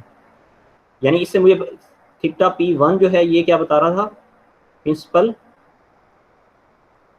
स्ट्रेस का एंगल बता रहा था।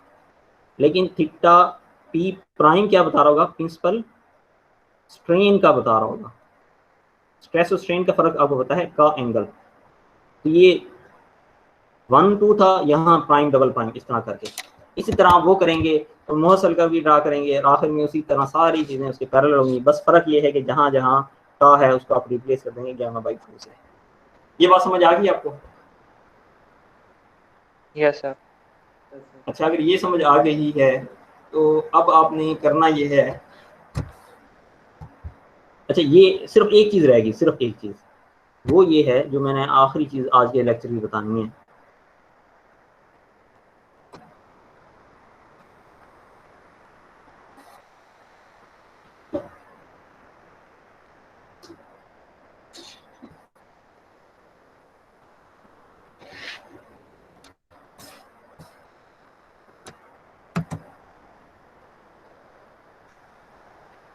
मेरा लैपटॉप बहुत स्लो हो गया है, इसलिए थोड़ा वेट करना पड़ता है।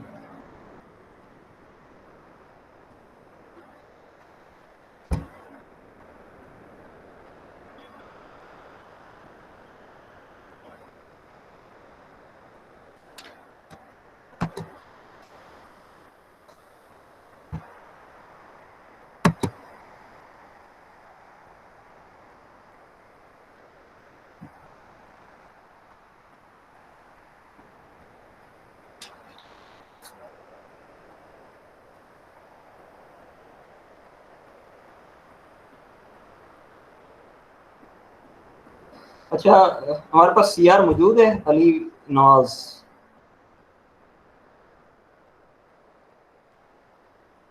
अली नवाज ने ज्वाइन किया हुआ नहीं किया हुआ? अच्छा, सीआर मुदस्सिर ने ज्वाइन किया है। अच्छा, क्लास आपकी सीआर क्यों नहीं ज्वाइन कर रहे, क्या वजह है?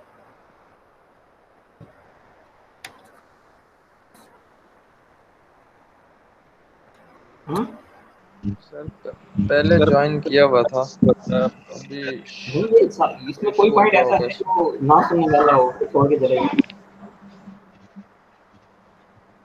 मुझे खुद बताएं, जिसने पूरा लेक्चर ये नहीं लिया, ये तो मतलब ये हर 5 मिनट में वो एक लेक्चर के इक्वल बन रहे हैं, ये नहीं बन रहे। दरअसल में आपका रिकॉर्डिंग लेक्चर मिल जाता है ना, इसलिए ज्यादातर नहीं, रिकॉर्डिंग सुनने का टाइम मिलता होगा भला, जिसको लाइव सुनने का नहीं टाइम, कि वो कैसे नहीं कर सके, बाद में उसके क्या टाइम मिलना। चलो मैं फिर इधर सर हो सकता है वो बिजी हो या कुछ इमरजेंसी वाली हुई।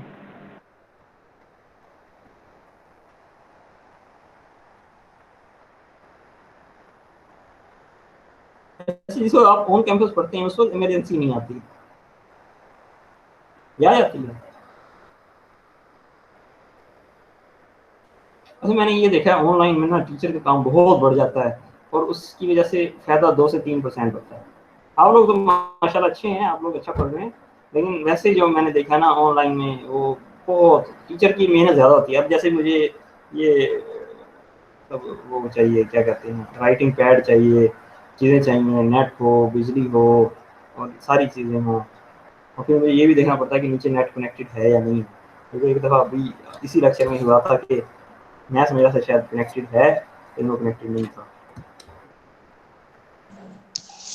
सर नेट कनेक्शन की चलो काफ़ी फिर इशू कर रहा था। ये इधर आ गया है। मैं बस ये बताने लगा था आपको कि इस लेक्चर के अंदर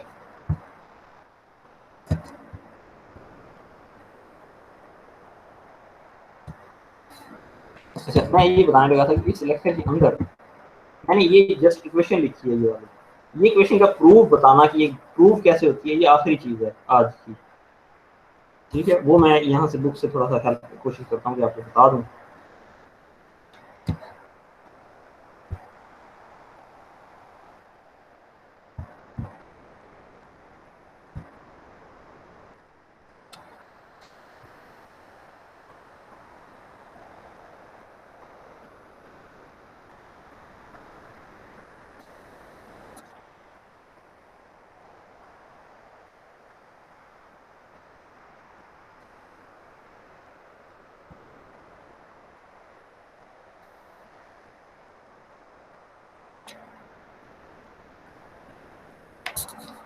अच्छा जी, मैं ये बताना चाह रहा था कि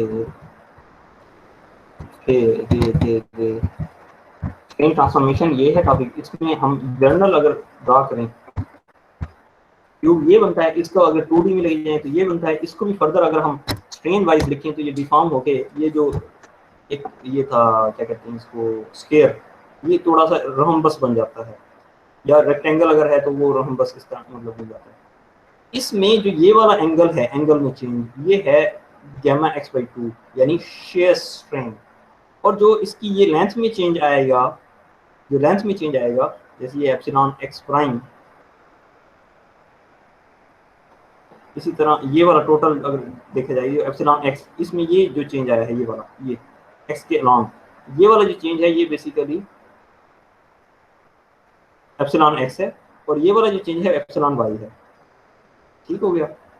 अगर मैं ये x prime y prime axis के अलॉन्ग बात करूँ तो ये x सिग्मा x डैश या प्राइम हो जाएगा, और ये इस एंगल जो होगा वो gamma x prime y prime by 2 हो जाएगा। साइन कन्वेंशन वगैरह वो सारे हम पहले जिक्र कर चुके हैं, इसमें मैं टाइम वेस्ट नहीं करता। अब बात ये है कि हमने फाइंड ये करनी है, ये वाली, ठीक है, और ये फाइंड करनी है, ये वाली, और गिवन हमारे पास है ये वाली सिग्मा x सिग्मा y और ये वाले गैमा x y, ये गिवन है। तो उसके लिए हम करेंगे क्या, उसके लिए हम करेंगे हम ये करते हैं कि ये वाली dx कह देते हैं, इसको dx प्राइम कह देते हैं। इसके आप दो कंपोनेंट ले लें dx प्राइम के, तो ये वाला कंपोनेंट कॉस कंपोनेंट हो जाएगा, ये वाला साइन कंपोनेंट हो जाएगा। तो अब इसी तरह आपका जो ये वाला है, ये जो ये छोटा सा ये शो हो रहा था, ये सॉरी ये वाला स्ट्रेट लाइन, ये था epsilon x into D x, ये वाली लाइन जो है, इसका वो कंपोनेंट जो इसके अलोंग हो वो रोल प्ले करेगा एप्सिलॉन एक्स प्राइम में। ये वैसे मैंने स्लाइड में बड़ा कंप्लीट बताया हुआ है ये चीज़, यानी इसका ये रेड वाला कंपोनेंट जो है वो क्या हो जाएगा, cos component, epsilon x D x cos theta. ये आया है, यानी हम कर रहे हैं इसके लिए काम, लेकिन इसके लिए काम तीन हिस्सों में होगा। पहला होगा एप्सिलॉन एक्स की वजह से, फिर एप्सिलॉन वाई की वजह से, गैमा एक्स वाई की वजह से। अब एप्सिलॉन एक्स की वजह से जो इसके लॉन्ग कंपोनेंट था वो हमने निकाल लिया, वो ये बना था। एप्सिलॉन वाई के लिए, एप्सिलॉन वाई ये था, इसका वो कंपोनेंट जो इसके लॉन्ग होगा वो ये है, ये वाला, ये भी हो गया। तीसरा कंपोनेंट होना था हमारा गैमा, अब गैमा ये वाला था, gamma x y into d, इसका ये जो रेड वाला कंपोनेंट है ये है। इन तीनों को ऐड करके हमारे पास एप्सिलॉन एक्स की इक्वेशन बनेगी, ठीक है। यानी ये बना, इसको फर्दर अगर इसकी यानी डेल्टा वाई को ओरिजिनल लेंथ से अगर डिवाइड कर दें तो ये एप्सिलॉन वाई बन जाएगा ना, इस तरह करके। इसी तरह एक्स के लिए भी बात है वैलिड, ये देखिए ना, ये एक्स के लिए थी, इसी तरह डेल्टा ये इसको ओरिजिनल लेंथ से मल्टीप्लाई डिवाइड कर दें तो ये एप्सिलॉन एक्स होता है। तो ये एप्सिलॉन एक्स की इक्वेशन इस तरह आई है, ये वाली। यानी इसकी डेरिवेशन कैसे हुई वो समझना जरूरी था, ड्राइव तो आप कर ही लेंगे, कंपोनेंट लेना तो आपके लिए मसला होना ही चाहिए, वो आप इंजीनियरिंग वो स्टैटिक पढ़ चुके हैं। एप्सिलॉन एक्स आ गया, इसी तरह एप्सिलॉन वाई आ गया। जब आप गैमा की बात करेंगे उसके लिए भी इसी तरह तीन कंपोनेंट बनेंगे।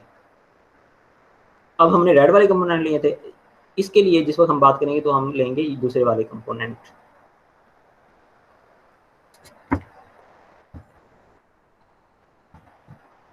यानी एंगल में अगर देखा जाए तो एंगल में बेसिकली tan थीटा, जब एंगल बहुत कम हो तो tan अल्फा इक्वल होगा दिस वन, ये वाली क्या थी, gamma y delta y prime over d x, और ये बहुत सवाल होता है तो ये इसके इक्वल आ जाता है। बाकी ये फर्दर आप निकाल चुके होंगे, डी एक्स प्राइम और ये चीज़ें जब ये आप करेंगे तो बेसिक आखिर में आपके पास ये इक्वेशन आ जाएगी। इसमें साइन कॉस वगैरह का फार्मूला पुट करेंगे तो आपके पास ये आएगा। मैंने क्या किया है इसमें, जस्ट आपको ये बताया है कि निकालते कैसे हैं। अच्छा ये वाली, अच्छा ये इस डायग्राम को थोड़ा सा इसने अच्छा यहाँ दिखाया हुआ है। पहले हमने किया था लीनियर मेजरमेंट में चेंज जो है, या लेंथ में चेंज जो है, चेंज इन लेंथ, वो तो आ गया नॉर्मल यानी एप्सिलॉन की बात। अब हमने एंगल में देखना है, एंगल में देखने के लिए ये फर्ज करो यहाँ से यहाँ तक गया, डेल्टा वाई डैश हो गया, तो यहाँ भी डेल्टा वाई डैश ही आएगा। लेकिन इन दोनों का अगर एंगल लिया जाए इसके साथ, यानी tan ऑफ अल्फा इस डायग्राम में लें तो वो बेसिकली डेल्टा वाई प्राइम और डी एक्स प्राइम होगा। तो ये delta y prime in terms of given, का मतलब, इन टर्म्स ऑफ गिवन का मतलब ये है sigma x, sorry epsilon x, epsilon y और गैमा एक्स वाई की टर्म में। एंगल्स को इस टर्म में लिखने के लिए ये जो आ गई हैं, ये चीज़ें जो आ गई इनको उस टर्म में लिखा गया है, epsilon x, epsilon y, theta की टर्म में। इसको भी इस तरह लिखा, उसको भी जब आप रेशो लेते हैं तो आपके पास एंगल आ जाता है। अच्छा एंगल आने के बाद मैंने आपको ये बताया था कि चेंज इन एंगल जो होता है वो होता है गैमा, तो वो उसने यहाँ अप्लाई करके वो किया है। अगर यहाँ ये समझ ना आए तो इसमें मैं फिर रेफर करूँगा जो हमने मैकेनिक्स ऑफ मटेरियल 1 में जहाँ ये डिफाइन की थी चीज़ें जिन लेक्चर्स में, कि शेड अगर इस तरह है, अगर वो एंगल पहले से कम हो जाए तो वो पॉजिटिव होगी, एंगल अगर बढ़ जाए तो वो नेगेटिव होगी, और वो 90 माइनस करके करना था। वो वाला ज़रा लेक्चर देख के दोबारा ये देख लीजिएगा। तो ये मैंने हिंट देना था, हिंट दे चुका हूँ। ये ड्राइव करते हुए थोड़ा शायद आपको मुश्किल फील हो, थोड़ा सा, अगर आपकी ट्रिग्नोमेट्री अच्छी है, क्या कह रहा हूँ, मैकेनिक्स ऑफ मटेरियल की बजाय ट्रिग्नोमेट्री अगर अच्छी है तो ये वाला पार्ट भी आपके लिए आसान होगा। ट्रिग्नोमेट्री का बड़ा यूज़ है। इसके साथ ही आपका कोई क्वेश्चन है इसमें?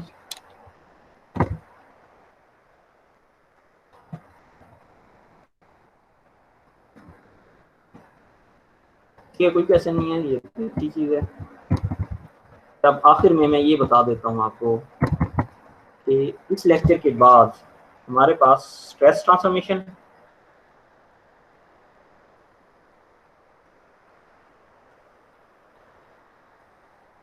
इन 2D and strain transformation in 2D, ये कंप्लीट हो गया है।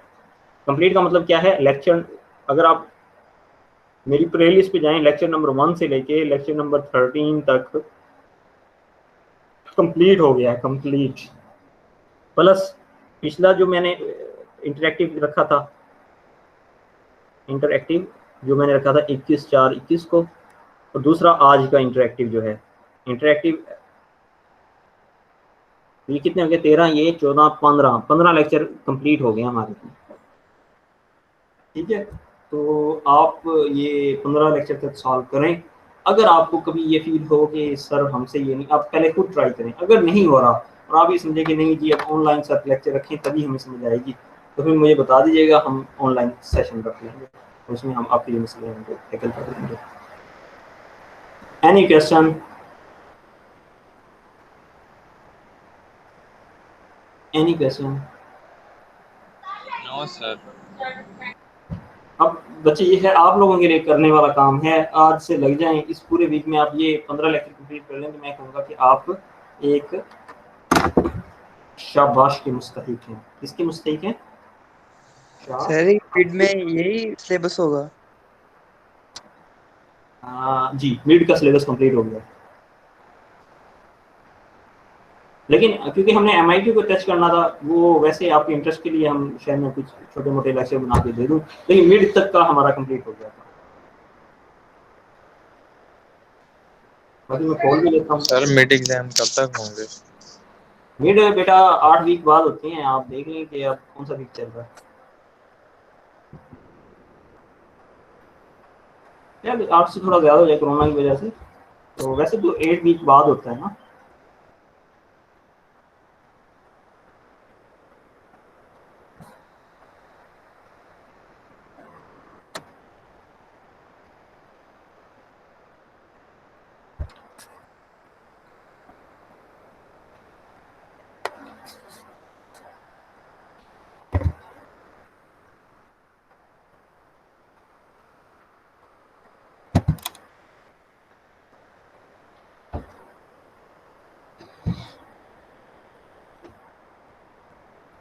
आज के लेक्चर में मजा आया आपको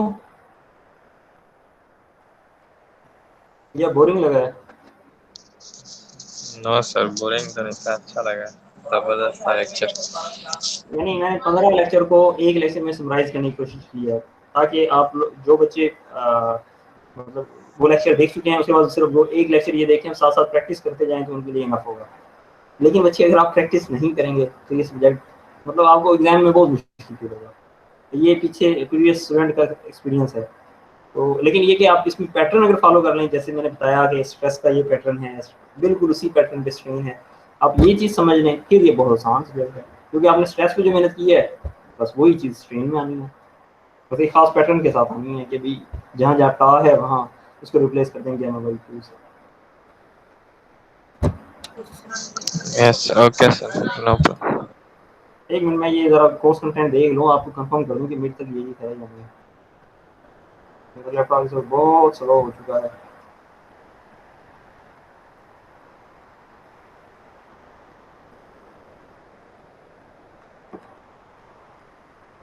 मैंने आपको ग्रुप पे भी शेयर की होनी है।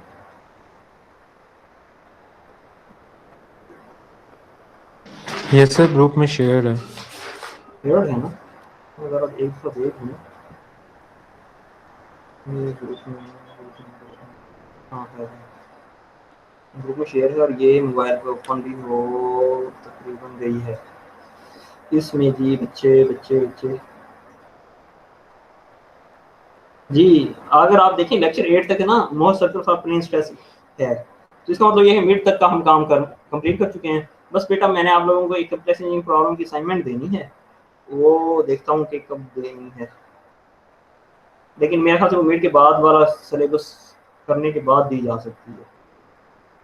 लेकिन ये कि तैयार रहिएगा, फिर आपको टाइम मैं थोड़ा कम दूंगा, 15 दिन का 17 दिन का होगा, तो वो बात की चीज़ है। मिड तक हमारा कंप्लीट है बेटा, मैं फर्दर कोई नहीं ऐड करने लगा, लेकिन ये कि मैंने वाइवा अलबत्ता आपका लेना है, जो 15 लेक्चर हैं इनसे मुतालिक वाइवा मैंने लेना है, ताकि मुझे ये पता चले किस बच्चे ने इन ऑनलाइन सिस्टम में मेहनत की है, किसी ने नहीं की, और ये सिर्फ और सिर्फ वाइवा से पता चलता है। आपके सीनियर का भी मैंने वाइवा लिया था, अगर आप उनसे पूछें अपने सीनियर से तो वो आपको बताएंगे कि मैंने उनका भी वो लिया, वाइवा लिया।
Sir, excuse me. Hello. जी बेटा, हाँ वो कंफर्म हो गया है, बाकी जो लीव करना चाहिए लीव कर ले, तो आप मेरा थोड़ा हैंग हो जाता है। हम तो वैसे ही फिजिकल होने हैं, बच्चे वायरे में अनकंफर्टेबल फील करते हैं कुछ। किस बारे में? वायरे के बारे में।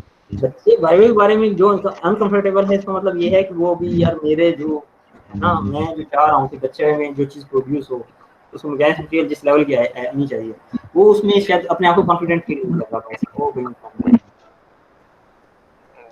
तो बहरहाल आप कोशिश करें, अल्लाह ताला बेहतर करेगा।